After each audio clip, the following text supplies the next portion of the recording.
இந்த நாட்டுக்கும் இந்த மக்களுக்கும் இந்த பகுதிகளுக்கும் என்னென்ன தேவை செய்யணும் அப்படிங்கிறத நினைச்சிட்டு வந்து மக்களுக்கு சேவையாற்றக்கூடிய வேட்பாளர்களை கட்சிகள் நிறுத்துவதில்லை. இதுதான் உண்மை.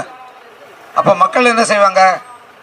இருக்கிறதுக்குள்ளேயே சுமாரான ஒரு ஆளை தேர்ந்தெடுக்கணும். இல்லை பல நேரம் அது ஒன்றும் இல்லாமலே போயிடும். அப்போ ஒவ்வொரு தேர்தலும் இதில் வந்து வீணாக்கிட்டு இருக்கு. நாஞ்சில் நாடன் ஒரு கதை எழுதியிருக்கார்.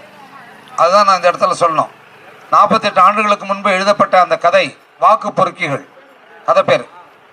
ஒரு தொகுதியில் ஒரு தேர்தல் நடக்குது. அதில் வந்து 3 வேட்பாளர்கள் போட்டியிடுறாங்க. அந்த 3 வேட்பாளர்களை பற்றி சொல்கிறார். அவங்க எப்படிப்பட்டவங்க, அவங்களுக்கு குணம் என்ன, அவங்க எதுக்காக இந்த தேர்தல் நிற்கிறாங்க, அவங்களுடைய இலக்கு என்ன, இதை பற்றி தான் சொல்கிறார். பார்த்தீங்கன்னா எல்லா வேட்பாளர்களுமே அவங்க பணம் சம்பாதிக்கணும், அவங்க குடும்பத்தை நல்லா பாதுகாக்கணும், ஒரு அதிகாரத்தை வச்சு மக்களை மிரட்டணும், இதுக்காக தான் தேர்தலில் வந்து போட்டிடுறாங்க. ஒருத்தருக்கு ஒருத்தர் சளைச்சவங்க இல்லை. 3 பேரும் மோசமான ஆட்கள். அப்போ இதில் யாரும் அந்த மக்கள் தேர்ந்தெடுப்பாங்க? அப்போ தேர்தலும் நடக்குது. நடந்து முடிஞ்ச உடனே வாக்கு எண்ணிக்கை நடக்க போகுது. ஒரு நாள் விட்டு அந்த வாக்கு எண்ணிக்கை நடக்க போகும்போது கதையை முடிச்சுடுறார். அப்போ இதிலேருந்து ஒரு ஆள் தான் வந்து யாரோ தேர்ந்தெடுக்க போகிறாங்க. எதுக்கு இந்த எலெக்ஷன் கேட்குறாரு.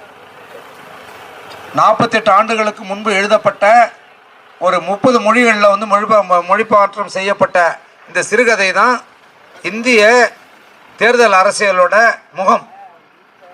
அரசாங்கம் அவ்வளவு செலவு பண்ணி ஒரு தேர்தல் நடத்தும் போது மக்களுக்கு நல்லது செய்யக்கூடிய வேட்பாளர்கள் போட்டியிட்டாங்கன்னா அவங்கள பார்த்து தயவு செஞ்சு நீங்கள் வந்து புரிஞ்சுக்கிட்டு தேர்ந்தெடுங்க. எத்தனை முறை தோத்துக்கிட்டே இருப்பீங்களா வாழ்நாள் முழுக்க?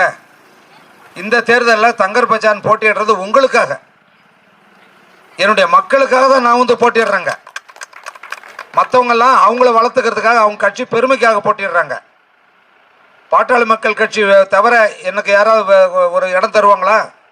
நான் ஒரு அடிப்படையில் ஒரு கலைஞன். நான் திமுக தருமா, அதிமுக தருமா, இந்திரா காங்கிரஸ் தருமா, எந்த கட்சி தரும்னு நினைக்கிறீங்க?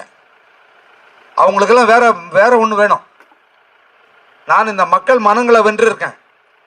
நான் எப்படி என்னுடைய திரைப்படங்கள் மூலமாக நல்ல கருத்துக்களை இந்த மக்களுடைய முன்னேற்றத்துக்காக எப்படி நான் சொன்னனோ அதே மாதிரி தான் என்னுடைய செயல்பாடும் இருக்கும். தேர்ந்தெடுக்கப்பட்ட பின்பு ஒரு எம்பியாக நான் என்னுடைய மக்களுக்கு அவங்க கேட்காமலே எல்லாத்தையும் நான் செய்திருவேன்.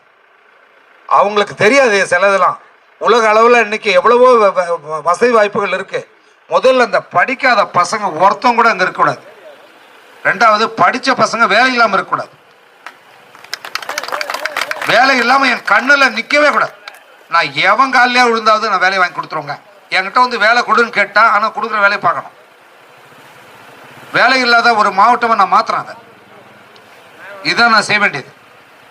எவ்வளோ பெரிய வறுமைங்க, வறுமையோட உச்சத்தில் இருக்குங்க அந்த